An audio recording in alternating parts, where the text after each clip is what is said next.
Hello विद्यार्थी मित्रों, केम छो? આપણે લાસ્ટ લેક્ચરમાં ગ્લુકોઝનું રેખીય બંધારણ અને ચક્રીય બંધારણની ચર્ચા કરી. એના ઉપરથી આપણે એક લખાણ સંબંધિત પ્રશ્ન છે એ અને પછી આપણે જે પ્રમાણે ગ્લુકોઝ માટે ચક્રીય બંધારણ જોયું એ જ પ્રમાણે ફ્રુક્ટોઝ માટે ચક્રીય બંધારણ જોઈએ. તો પહેલાં તો લખાણ સંબંધિત પ્રશ્ન તમારો જે છે એ 14.1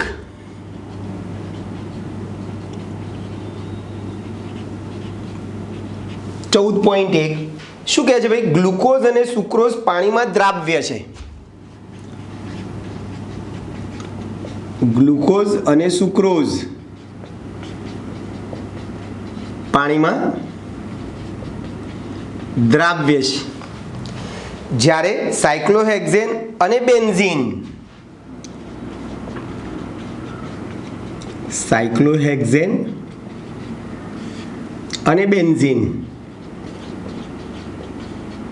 પાણીમાં કેવા છે ભાઈ? અદ્રાવ્ય છે. કેમ? તો સાવ સિમ્પલ છે. બોલો, આ ગ્લુકોઝ અને સુક્રોઝમાં OH સમૂહ હોય જે પાણી સાથે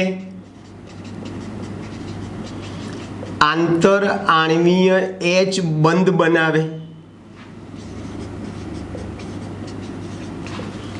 પાણી સાથે શું બનાવે ભાઈ? આંતર આણ્વીય H બંધ બનાવે છે. આથી તેઓ પાણીમાં દ્રાવ્ય બને છે. જ્યારે સાયક્લોહેક્ઝેન અને બેન્ઝીનમાં OH સમૂહ હોતો નથી. અહીંયા OH સમૂહ હોય છે, OH સમૂહ હોતો નથી. આથી તેઓ પાણી સાથે આંતર આણ્વીય H બંધ બનાવી શકતા નથી. આથી તેઓ પાણીમાં કેવા બને છે ભાઈ? અદ્રાવ્ય હોય છે. H બંધને કારણે પાણીમાં દ્રાવ્યતા વધે. આમાં H બંધ બને છે માટે પાણીમાં દ્રાવ્ય. H બંધ બનતો નથી, પાણીમાં અદ્રાવ્ય. H બંધ કેમ બને છે? કારણ કે એમાં OH સમૂહ છે ગ્લુકોઝ અને સુક્રોઝમાં. આમાં નથી, H બંધ નથી બનતો. OH સમૂહ નથી એટલે H બંધ પણ બનતો નથી. ક્લિયર? પછી આવો જ લખાણ સંબંધિત પ્રશ્ન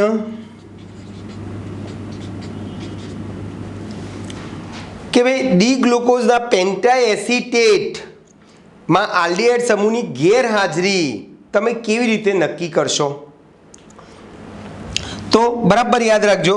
આપણે ગ્લુકોઝનું ફરીથી બંધારણ દોરી આપું. જુઓ, CHO બરાબર, CHO COH H H OH OH H OH H CH2OH. પછી આપણે શું કરતા હતા ભાઈ? આ 5 નંબરના કાર્બન ઉપરથી OH શિફ્ટ થતો હતો. આ પહેલા નંબરનો કાર્બન, બીજો, ત્રીજો, ચોથો, પાંચમો ને છઠ્ઠો. પહેલા નંબરના કાર્બન ઉપર શું થતું હતું ભાઈ? જુઓ, CH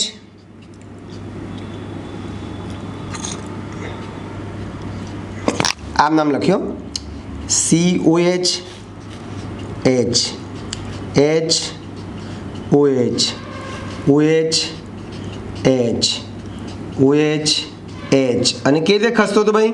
આ OH માંથી આ O અને આ O સાથે H જોડાઈ જતો હતો. એટલે પહેલા નંબરના કાર્બન ઉપર એક નવો OH સમૂહ બનતો હતો. નવો OH સમૂહ શું થતો હતો ભાઈ? બનતો હતો. હવે તમે આની એસિટિક એનહાઇડ્રાઇડ સાથે પ્રક્રિયા કરો. 5 અણુ એસિટિક એનહાઇડ્રેટ સાથે પ્રક્રિયા કરશો તો 5 અણુ એસિટિક એસિડના દૂર થાય છે અને શું થશે આ OH માંથી H દૂર થશે અને ત્યાં COCH3 સમૂહ દાખલ થાય ત્યાં COCH3 સમૂહ દાખલ થાય OCOCH3 બરાબર છે OCOCH3 H અહીંયા OCOCH3 OCOCH3 CH2O COCH3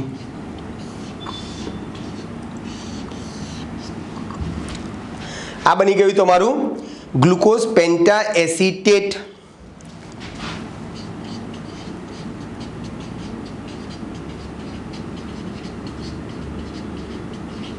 શું બની ગયું ભાઈ ગ્લુકોઝ પેન્ટા એસિટેટ બની ગયું હવે આની તમે હાઇડ્રોક્સિલ એમાઇન સાથે પ્રક્રિયા કરો NH2OH સાથે પ્રક્રિયા કરતા ઓક્ઝાઇમ મળતો નથી શું ભાઈ ઓક્ઝાઇમ નિપજ આપતી નથી અથવા ઓક્ઝાઇમ નિપજ મળતી નથી આ ઓક્ઝાઇમ મળતો નથી જે સૂચવે છે કે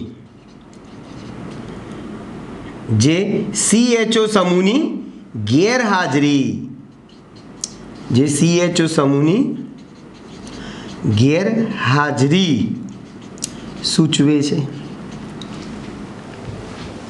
CHO સમૂહની ગેરહાજરી સૂચવે છે જે આપણે સાબિત કરવાનું હતું ભાઈ ક્લિયર તો આપણે ચક્રીય બંધારણ ગઈ વખતે ગ્લુકોઝના જોયેલા ફરીથી એકવાર બરાબર યાદ રાખજો જુઓ આ બંધારણ ઉપરથી હું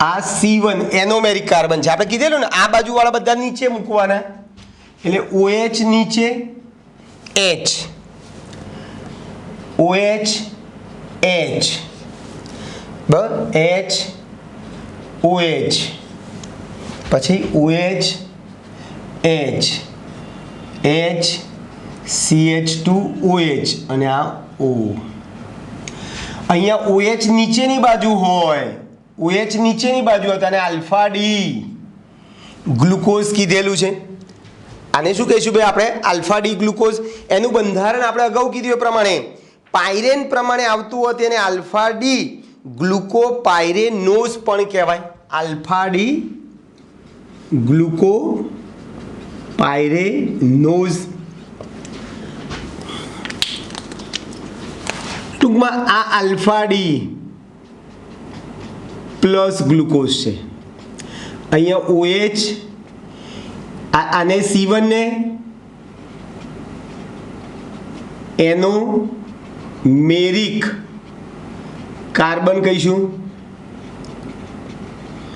એમાં OH નીચે તરફ છે માટે એને આલ્ફા કહીશું અને આની આ જ વસ્તુ તમારે શું કરવાની ભાઈ OH ઉપર હોય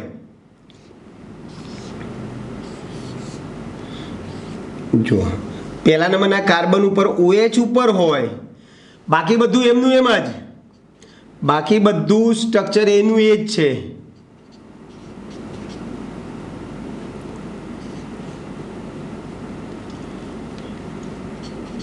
બાકી સ્ટ્રક્ચર એનું એ જ છે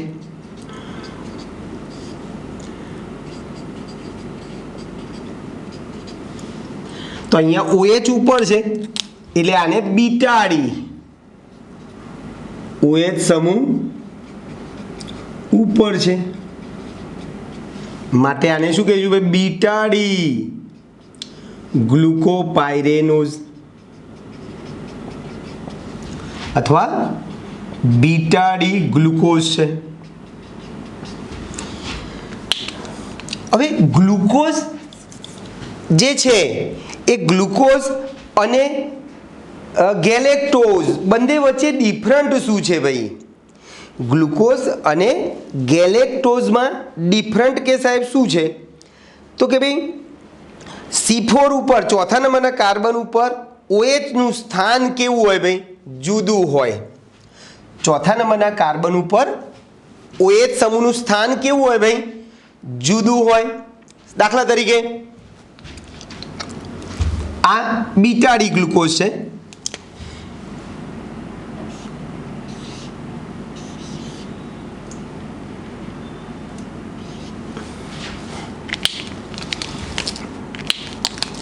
આ પહેલા નંબરનો કાર્બન, આ C2, C3, C4, આ C5 અને આ 6 નંબરનો કાર્બન છે. C1, C2, C3, C4 ચાર નંબરના કાર્બન ઉપર શું છે ભાઈ? ચલો OH ઉપર લખું તો આ બીટા ડી તો થઈ ગયો ભાઈ, H.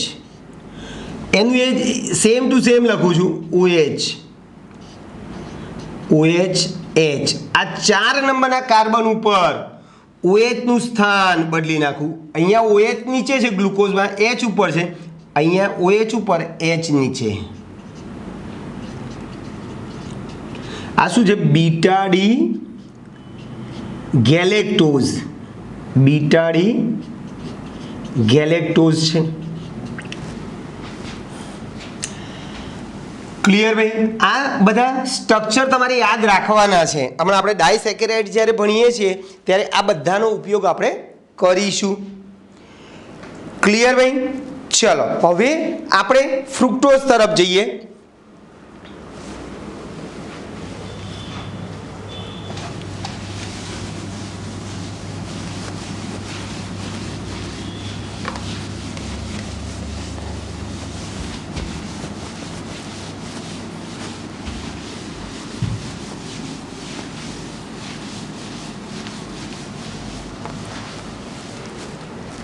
તો જે પ્રમાણે આપણે ગ્લુકોઝની વાત કરી એ જ પ્રમાણે ફ્રુક્ટોઝની વાત કરવાની છે. ફ્રુક્ટોઝ, ચલો આ પણ કીટોહેક્ઝોઝ છે. કીટોહેક્ઝોઝ છે. બોલો, કીટોન હેક્ઝોઝ છે એનો કે કીટો સમૂહ છે અને 6 કાર્બન છે. કહેવાય કે ન કહેવાય? ચલો એ કેવી રીતે મળશે ભાઈ? ડાયસેકેરાઇડ સુક્રોઝના જળ વિભાજન દ્વારા મળે છે. સુક્રોઝનું જળ વિભાજન કરો તો આપણને ગ્લુકોઝ સાથે આપણને ફ્રુક્ટોઝ પણ મળે છે. ફ્રુક્ટોઝ પણ આપણને મળે છે. તે કુદરતી રીતે ફળ, મધ, શાકભાજી વગેરેમાંથી મળે છે. તે કુદરતી રીતે ફળો છે, મધ છે, શાકભાજીમાં મોનોસેકેરાઇડ તરીકે આપણને જોવા મળે છે. શાકભાજીમાંથી મળતો મોનોસેકેરાઇડ છે.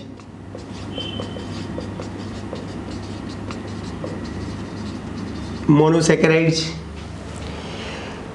બરાબર છે ભાઈ? તે શુદ્ધ સ્વરૂપમાં ગળપણ આપનાર પદાર્થ. તે શુદ્ધ સ્વરૂપમાં ગળ્યો છે. ચલો ગળ્યો છે. એનું અણુસૂત્ર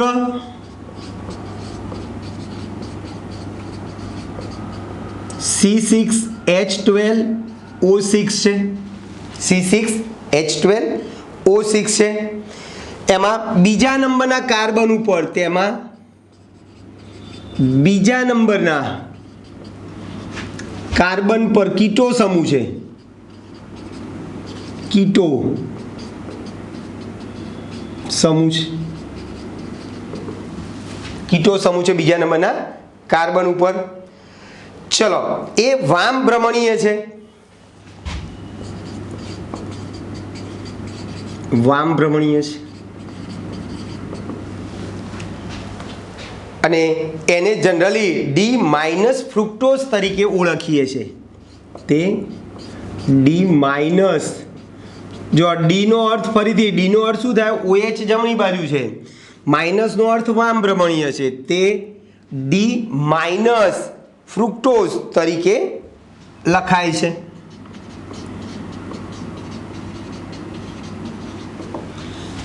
ચલો, એનું આપણે ચક્રીય બંધારણ દોરવાનું છે. જે પ્રમાણે આપણે ગ્લુકોઝમાં બતાવ્યું સેમ ટુ સેમ આપણે અહીંયા બતાવવાનું છે. ચલો, પહેલાં હું ફ્રુક્ટોઝનું સૂત્ર લખું છું. CH2OH, આ પહેલા નંબરનો કાર્બન. પછી શું કીધું? બીજા નંબરના કાર્બન ઉપર કીટો સમૂહ છે CO, પછી CH, OH, પછી ગ્લુકોઝની જેમ જ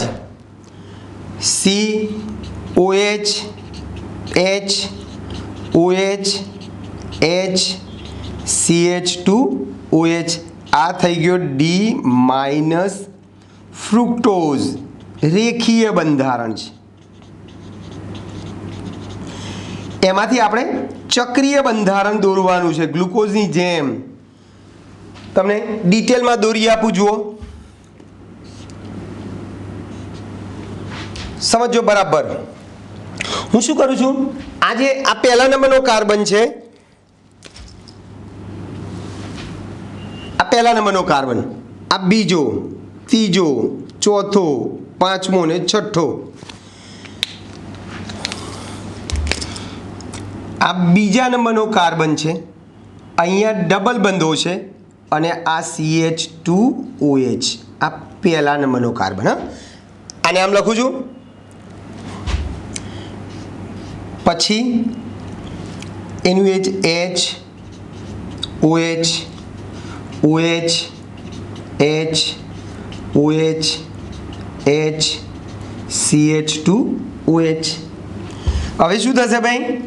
આ પહેલો, બીજો, આ કાર્બન કયો છે? પહેલો, બીજો, ત્રીજો, ચોથો, પાંચમો ને છઠ્ઠો. શું થશે? 5 નંબરના કાર્બન ઉપરથી OH ખસશે. 5 નંબરના કાર્બન ઉપરથી OH સમૂહ ખસશે. જો આ OH ને આમ લખું છું, OH ને આમ લખું છું, O અને આ O સાથે એક H, એટલે બીજા નંબરના કાર્બન ઉપર એક નવો OH બન્યો. હવે આ જે નવો OH બન્યો ભાઈ, એ કાં તો જમણી બાજુ પણ હોઈ શકે, કાં તો ડાબી બાજુ પણ હોઈ શકે, બે બાજુ હોઈ શકે. આના ઉપરથી આપણે શું કરીશું ભાઈ? પહેલાની જેમ જ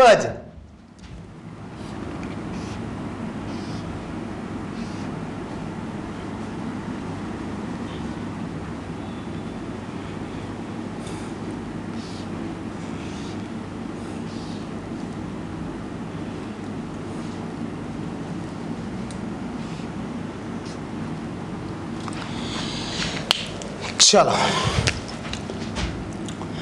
આ બાજુ વાળાને આપણે ક્યાં લખીએ છીએ ભાઈ? નીચે લખીએ છીએ, બરાબર. અહીંયા CH2OH, આ C2 છે, બીજા નંબરનો કાર્બન છે, આ પહેલા નંબરનો કાર્બન છે, આ બીજા નંબરનો કાર્બન. પછી H, OH, OH, H, H, CH2OH, અને આ O. થઈ ગયું ભાઈ? હવે મેઇન વસ્તુ શું છે ભાઈ? કે અહીંયા OH ક્યાં છે? નીચે છે, એટલે આને આલ્ફા ડી ફ્રુક્ટોઝ કહીશું, અથવા એનું બંધારણ ફ્યુરાન જેવું છે, એટલે એને આલ્ફા ડી માઇનસ ફ્રુક્ટોફ્યુરાનોઝ, ફ્રુક્ટોફ્યુરાનોઝ કહેવાય. શું કહેવાય ભાઈ? ફ્રુક્ટોફ્યુરાનોઝ, અથવા સાદી ભાષામાં આપણે આલ્ફા ડી ફ્રુક્ટોઝ કહીશું. ચલો, અહીંયા OH ક્યાં છે? નીચે છે. આનું આ જ બંધારણ આપણે શું કરીએ ભાઈ?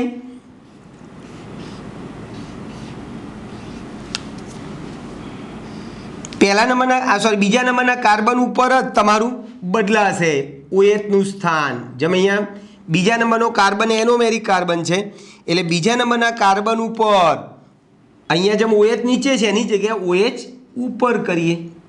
બસ અહીંયા આટલો જ ફેરફાર કરવાનો છે, બાકી કોઈ ફેરફાર કરવાનો નથી. બાકીનું બધું એમનું એમ જ OH H OH HCH2OH.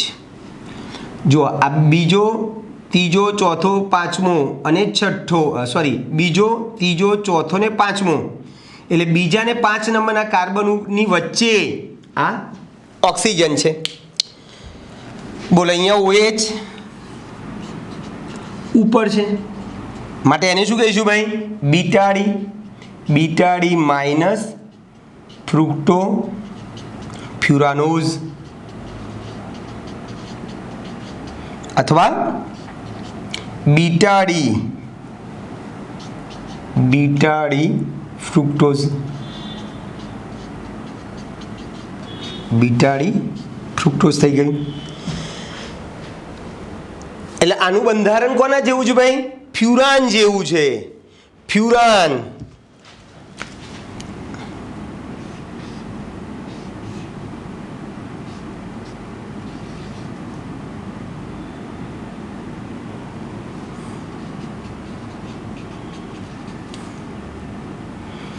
ફ્યુરાન બોલો કેટલા કાર્બન છે? 4 કાર્બન છે અને એક ઓક્સિજન ધરાવતું ચક્રીય સંયોજન છે એટલે 5 સભ્યોનું સંયોજન છે. 4 કાર્બન અને એક ઓક્સિજન. તો અહીંયા પણ ચક્રમાં એવું છે 4 કાર્બન 1 ઓક્સિજન છે. તો ફ્યુરાન જેવું બંધારણ ફ્રુક્ટોઝનું છે. જેમ ગ્લુકોઝનું બંધારણ આપણે પાયરેન જેવું હતું. પાયરેન આપણે આ રીતે લખેલું ને,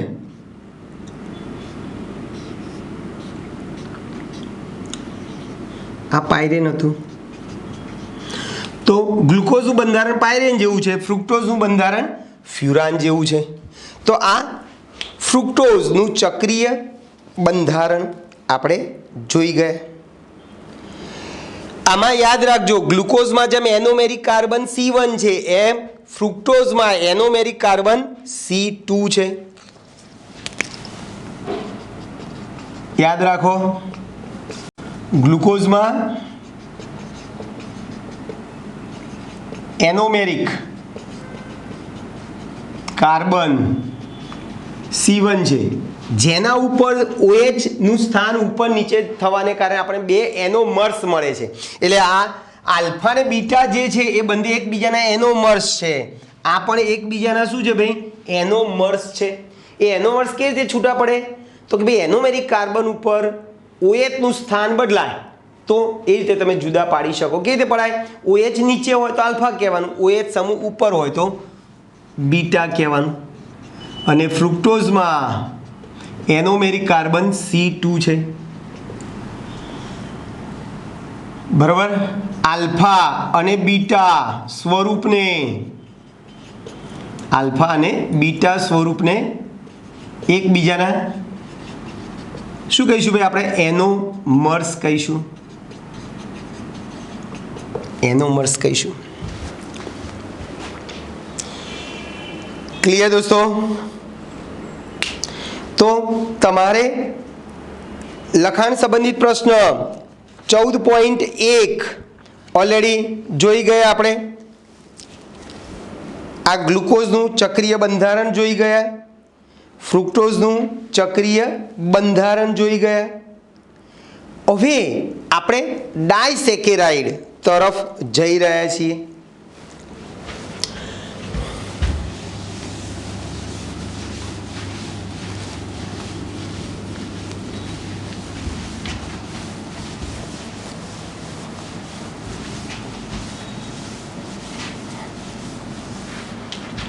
જુઓ આપણે આ સ્ટ્રક્ચર અહીંયા દોરી આપું છું કારણ કે એનો ઉપયોગ આપણે કરવો પડશે.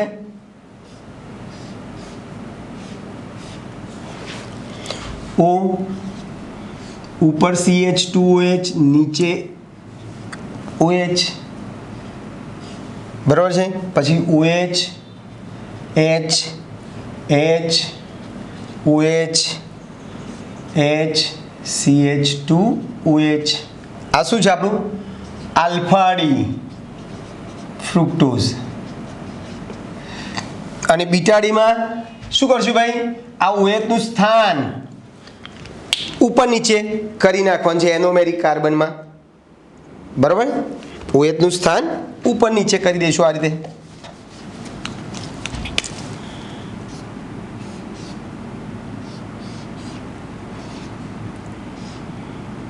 OH ઉપર જતો રહે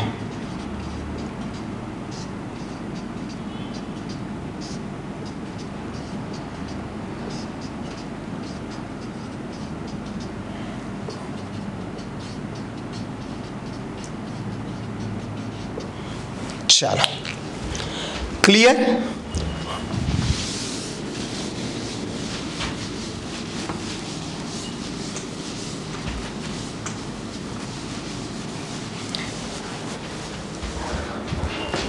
હવે આપણે આવે છે ડાયસેકેરાઇડ સંયોજનો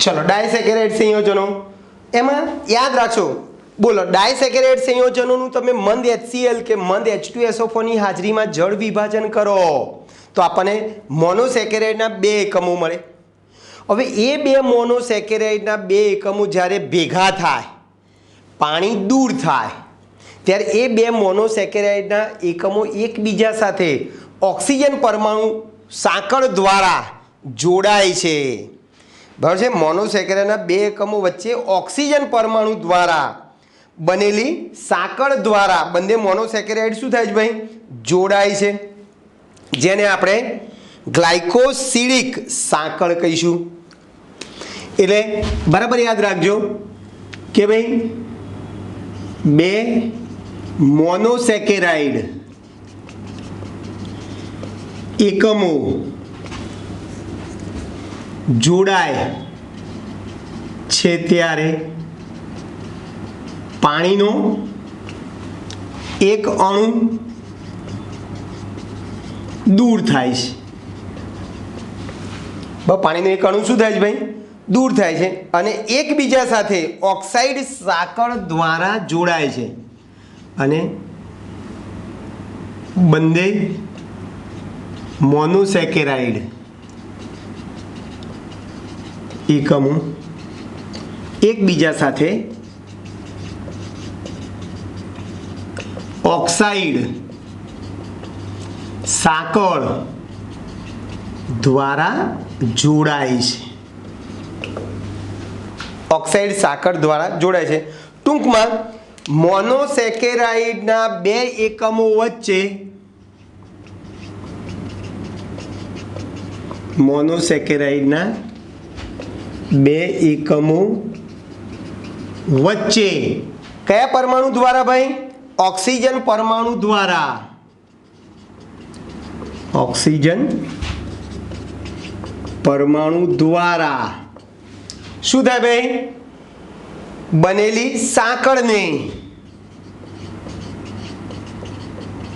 સાંકળને ગ્લાયકોસિડિક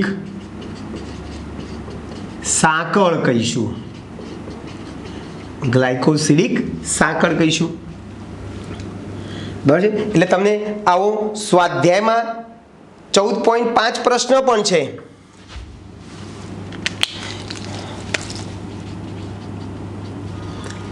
કે ભાઈ ગ્લાયકોસિડિક સાંકળ એટલે શું તો ટૂંકમાં ગ્લાયકોસિડિક સાંકળમાં મોનોસેકેરાઇડના એકમો એકબીજા સાથે ઓક્સિજન પરમાણુ દ્વારા સાંકળથી જોડાયેલા હોય છે જેને આપણે શું કહીશું ભાઈ ગ્લાયકોસિડિક સાંકળ કહીશું ગ્લાયકોસિડિક સાંકળ કહીશું હવે આ ડાયસેકેરાઇડ સંયોજનમાં રહેલા મોનોસેકેરાઇડમાં આલ્ડીહાઇડ કે કીટોન સમૂહ જો તમને જોવા મળે બરાબર રિડક્શન કરતા સમૂહ એટલે કે આલ્ડીહાઇડ કે કીટોન સમૂહ બંધથી જોડાયેલા હોય તો એને નોન રિડ્યુસિંગ શર્કરા કહીશું બરાબર અને જે શર્કરાઓમાં ક્રિયાશીલ સમૂહ મુક્ત હોય ક્રિયાશીલ સમૂહ મુક્ત હોય તો રિડ્યુસિંગ શર્કરા કહીશું, અને ક્રિયાશીલ સમૂહ મુક્ત ન હોય તો નોન રિડ્યુસિંગ શર્કરા. કયા ક્રિયાશીલ સમૂહ? તો એકદમ સાદી ભાષામાં હું તમને કહી દઉં. ડાયસેકેરાઇડ માં એનોમેરિક કાર્બન ઉપર OH સમૂહ મુક્ત હોય તો શું કહીશું ભાઈ? OH સમૂહ મુક્ત હોય તેને રિડ્યુસિંગ શર્કરા કહીશું. તો તેને રિડ્યુસિંગ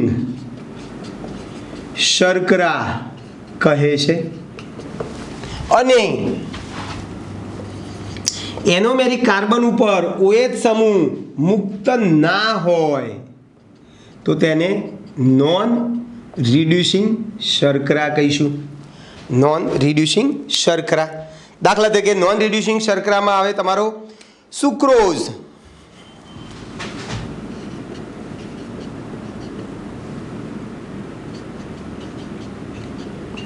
આમાં સુક્રોઝ, આમાં માલ્ટોઝ, લેક્ટોઝ.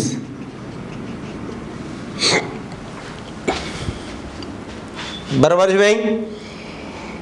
ચાલો હવે આપણે સુક્રોઝ તરફ જઈ રહ્યા છીએ. સુક્રોઝ. ચલો આ શું છે ભાઈ?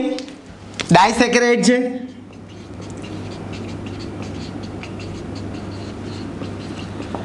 બોલો, ડાયસેકેરાઇડ છે એટલે એનું જળ વિભાજન કરશો તો આપણને મોનોસેકેરાઇડના કેટલા એકમ મળશે ભાઈ?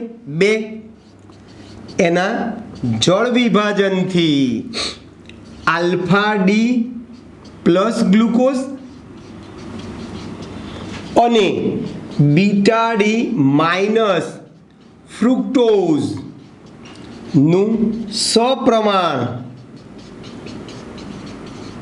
મિશ્રણ મળે છે. શું કીધું ભાઈ? જળ વિભાજનથી આલ્ફા ડી અને આલ્ફા ડી ગ્લુકોઝ અને બીટા ડી માઇનસ ફ્રુક્ટોઝનું આપણને સપ્રમાણ મિશ્રણ મળે છે. હવે કેવી રીતે બને છે આપણે જોવાનું છે. એનો અર્થ એવો થયો કે આલ્ફા ડી ગ્લુકોઝ અને બીટા ડી ફ્રુક્ટોઝ બે ભેગા થશે, પાણીનો અણુ દૂર થશે અને આપણને શું મળશે ભાઈ? સુક્રોઝ બનશે. શું બનશે? સુક્રોઝ. એટલે હું શું કરું છું ભાઈ? આલ્ફા ડી ગ્લુકોઝ લઉં છું. જો પેલું ખૂણામાં મેં સ્ટ્રક્ચર દોર્યું છે, આલ્ફા ડી ગ્લુકોઝ.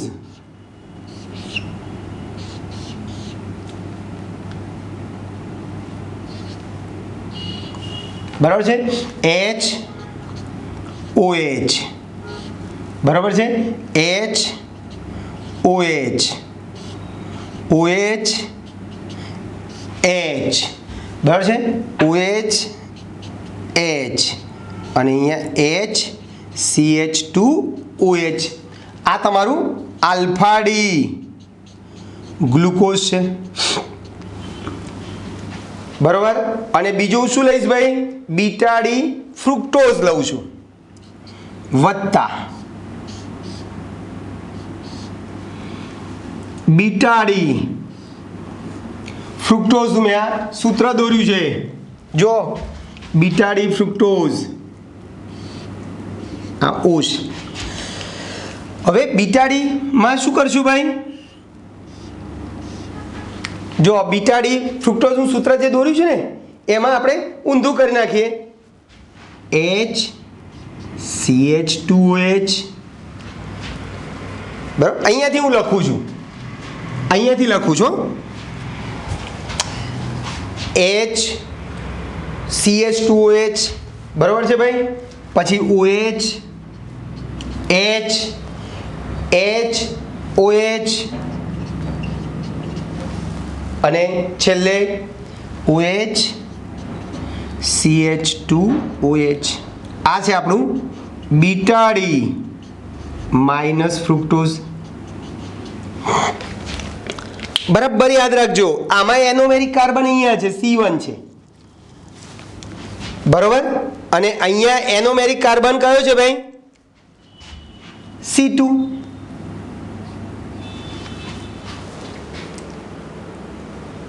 બરાબર, C2 છે।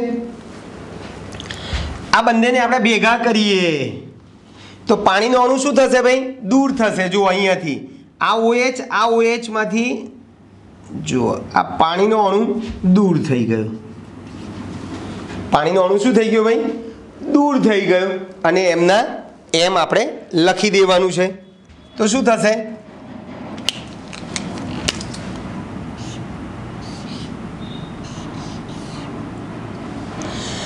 જો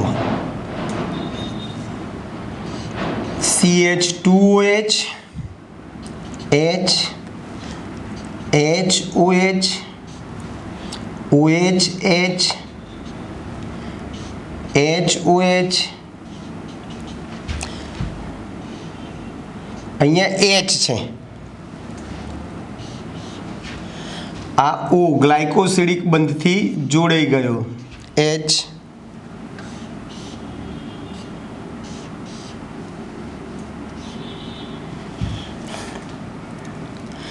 અહીંયા CH2OH O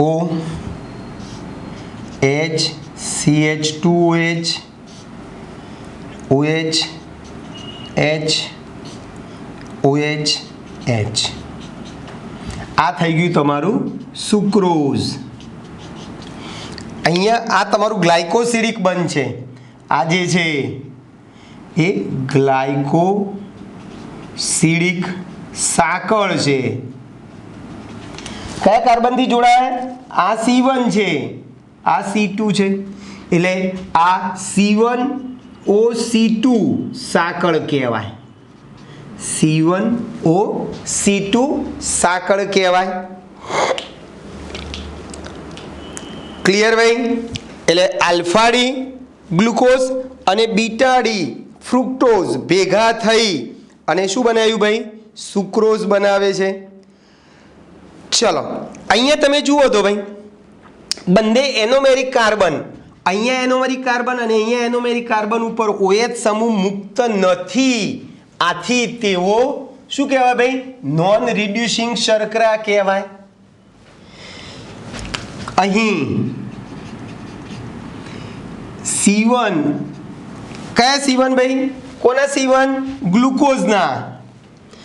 અહીં ગ્લુકોઝના C1 કાર્બન ઉપર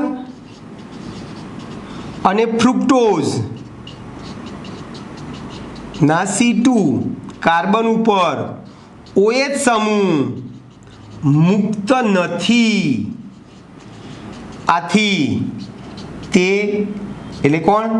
શર્કરા, સુક્રોઝ। આથી તે કેવું છે ભાઈ? નોન રિડ્યુસિંગ શર્કરા છે। એટલે એ પેલા ટોલેન્સ પ્રક્રિયક અથવા ફેલિંગ પ્રક્રિયક સાથે પ્રક્રિયા કરશે નહીં।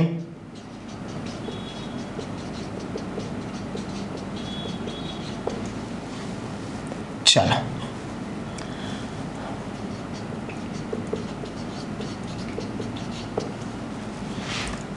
હજુ આપણે વાત કરીએ આ સુક્રોઝમાં।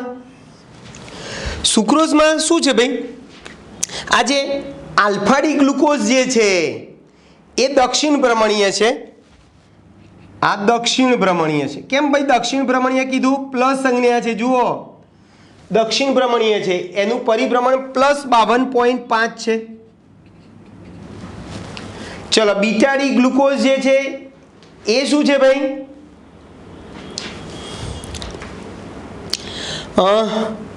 એક કામ કરીએ, ગ્લુકોઝ જે છે એ દક્ષિણ ભ્રમણીય છે, બરાબર? ફ્રુક્ટોઝ જે છે એ વામ ભ્રમણીય છે। વામ ભ્રમણીય છે, એનું પરિભ્રમણ -92.4 ડિગ્રી કહીએ, બરાબર? સુક્રોઝ જે છે એ દક્ષિણ ભ્રમણીય છે। સુક્રોઝ જે છે એ દક્ષિણ ભ્રમણીય છે, એનું ભ્રમણ +52.5 ડિગ્રી છે।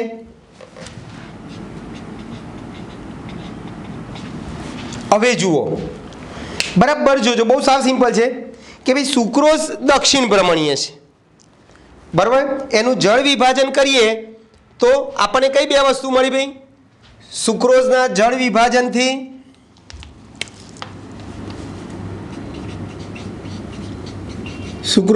વિભાજનથી આપણને ગ્લુકોઝ અને ફ્રુક્ટોઝ બને છે, બરોબર. હવે ફ્રુક્ટોઝનું વામ ભ્રમણીય મૂલ્ય -92.4 છે, ગ્લુકોઝના દક્ષિણ ભ્રમણીય મૂલ્ય 52.5 +52.5, બરોબર છે. એ ગ્લુકોઝના દક્ષિણ ભ્રમણના મૂલ્ય 52.5 કરતાં વધુ હોવાથી મિશ્રણ વામ ભ્રમણીય બને છે. તમે જુઓ જે ગ્લુકોઝ જે છે એ ગ્લુકોઝનું મૂલ્ય કેટલું છે ભાઈ? +52.5 છે. સુક્રોઝનું કેટલું, ફ્રુક્ટોઝનું કેટલું છે? -92.4 છે. એટલે મૂલ્ય 52.5 માંથી પ્લસમાંથી શું થાય છે ભાઈ? આ બંનેનો સરવાળો કરો દાખલા તરીકે, તો મૂલ્ય સરવાળે કેટલું રહેશે મને કહો? ચલો, આ +52.5 છે ને આ -92.4 છે, એટલે સરવાળો તમારો માઇનસ જ રહેવાનો. આ દક્ષિણ ભ્રમણીય છે, પ્લસમાંથી નિશાની શું થઈ ગઈ ભાઈ? માઇનસ થઈ જાય છે, એટલે પરિભ્રમણની સંજ્ઞા બદલાઈ જાય છે. આથી એને આપણે પ્રતિપ શર્કરા અથવા તો ઇન્વર્ટ શર્કરા કહીશું, બરાબર છે. એટલે બરાબર યાદ રાખજો, સુક્રોઝ એ દક્ષિણ ભ્રમણીય છે, તેના જળ વિભાજનથી શું થાય છે ભાઈ? દક્ષિણ ભ્રમણીય ગ્લુકોઝ અને વામ ભ્રમણીય ફ્રુક્ટોઝ બને છે. આનું પરિભ્રમણ +52.5 ડિગ્રી, આનું પરિભ્રમણ -92.4. એટલે પ્લસમાંથી દક્ષિણ ભ્રમણીયમાંથી વામ ભ્રમણીય મૂલ્યમાં શું થાય છે ભાઈ? પરિવર્તન થાય છે. આમ જળ વિભાજન દરમિયાન શું થાય છે ભાઈ? સુક્રોઝના જળ વિભાજનમાં તેના ભ્રમણનું ચિહ્ન દક્ષિણમાંથી વામમાં ફેરવાય છે. આમ સુક્રોઝના જળ વિભાજન દરમિયાન દક્ષિણ પ્લસમાંથી વામ માઇનસમાં ચિહ્ન બદલાય છે. આથી સુક્રોઝને પ્રતિપ અથવા ઇન્વર્ટ શર્કરા કહીએ છીએ. એટલે તમને આવું કારણ પણ પૂછે ભાઈ, સુક્રોઝને કેમ પ્રતિપ શર્કરા કહીશું, અથવા તો સુક્રોઝ નોન રિડ્યુસિંગ શર્કરા છે એવું કેમ કહી શકો તમે ભાઈ? તો સાવ સિમ્પલ છે, બરાબર યાદ રાખજો ભાઈ. ફરીથી બોલું છું, તમે સુક્રોઝ ઓલરેડી દક્ષિણ ભ્રમણીય છે, પ્લસ છે. હવે એનું જળ વિભાજન કરો ત્યારે બે વસ્તુ મળે છે, ગ્લુકોઝ અને ફ્રુક્ટોઝ. હવે ગ્લુકોઝનું પરિભ્રમણ છે +52.5 અને ફ્રુક્ટોઝનું છે -92.4. એટલે +52 માંથી -92.4 ફેરફાર થાય છે, એટલે પ્લસ સંજ્ઞામાંથી માઇનસ સંજ્ઞામાં રૂપાંતર થાય છે. આથી એને આપણે ઇન્વર્ટ શર્કરા કહીશું. અને એના બંધારણમાં તમે જોઈ શકો છો કે C1 અને C2 આ બંને એનોમેરિક કાર્બન છે. જે C1O2 ગ્લાયકોસિલિક બંધથી જોડાયેલા છે એમાં OH સમૂહ મુક્ત નથી. આથી તેઓ શું છે ભાઈ? નોન રિડ્યુસિંગ શર્કરા છે, એમ તમે કહેવું હોય તો કહી શકો છો. ઓકે દોસ્તો, તો અહીં સુધી આપણે રાખીએ છીએ. આવતી વખતે આ જ સ્ટ્રક્ચર, આ જ પ્રમાણે આપણે માલ્ટોઝ અને લેક્ટોઝની આપણે વાત કરવાની છે. ઓકે દોસ્તો, તો અહીં સુધી આપણે રાખીએ છીએ, બાકીનું નેક્સ્ટ ટાઈમ. ઓકે, મળીએ, બાય.